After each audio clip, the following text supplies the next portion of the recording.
Hi. So today's Monday motivation, I want to talk to you about joy.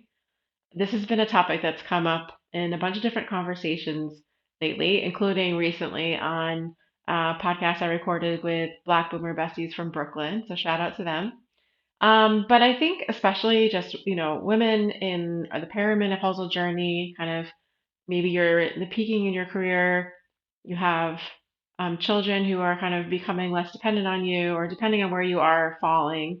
I do think there's a sort of period where joy is just not as easy to access as it might have been when we were younger. And, men, I'm talking to you too. I think this happens for all of us. I mean, a sign of a life well lived is one in which you have put yourself in situations of risk where you maybe gathered some bumps and bruises emotionally along the way, but often the risky investments in yourself and others turn out to be the ones with the greatest reward.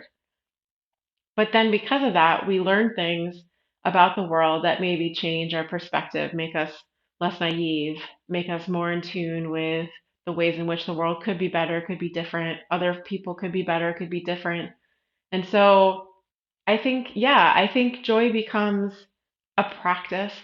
Um, Maybe a child kind of has more pure joy because they, have such a controlled set of expectations um, and that's just not how it is to be older. And there's beauty in that. There's beauty in seeing the world and experiencing it enough to have a sense about who you are and how you fit into it.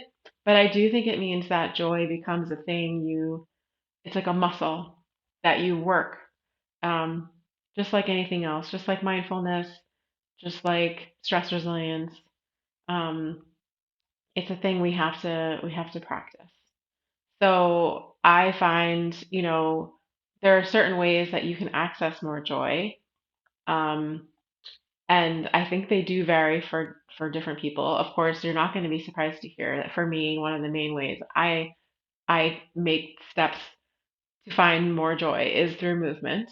I definitely feel a mood boost from moving. Also, it's been proven in research, and I would highly recommend you go and look up the podcast, The Happiness Lab. It's a bit outdated now. I think the old episodes should be there, but great research in that, and it included research about how gratitude is a vehicle for accessing joy. When you stop and think about the things that you're grateful for, it's a little easier, I think, to let go of the things that maybe aren't exactly the way that you wanted them to be. And I think it's okay to ask each other for help finding joy. I don't think that we should be ashamed. Um, it's like if you wake up with a stomach ache one day, you certainly wouldn't be ashamed and feel like you can't ask a friend for a Tums or whatever. So sometimes we need an emotional Tums. Sometimes life burns a little bit. And I think in particular lately, there's been lots of difficult things happening in the world around us. And we wouldn't we wouldn't be human and we wouldn't be empathetic beings if we didn't feel that. So I guess my encouragement to you is to A, forgive yourself if you're not bouncing out of the bed in immediate joy. um, know that it's okay and it's not like a permanent thing, right? It doesn't mean that you're never going to have joy again.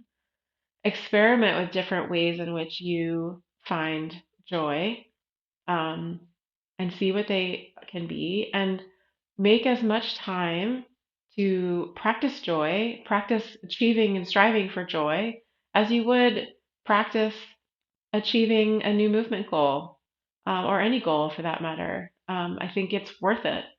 I think, and in my world, movement and joy overlap, and I do think that's true for a lot of people, which is part of why I believe movement is the most important health promoting behavior that there is. But also snuggling with my cat brings me joy. Um, Having a laugh, brings me joy. There's lots of things that it can be small and um, they're like little building blocks. So anyway, that's my call to you, my call to action for you today is to figure out if you can take 5 minutes to level up your joy. Have a great week.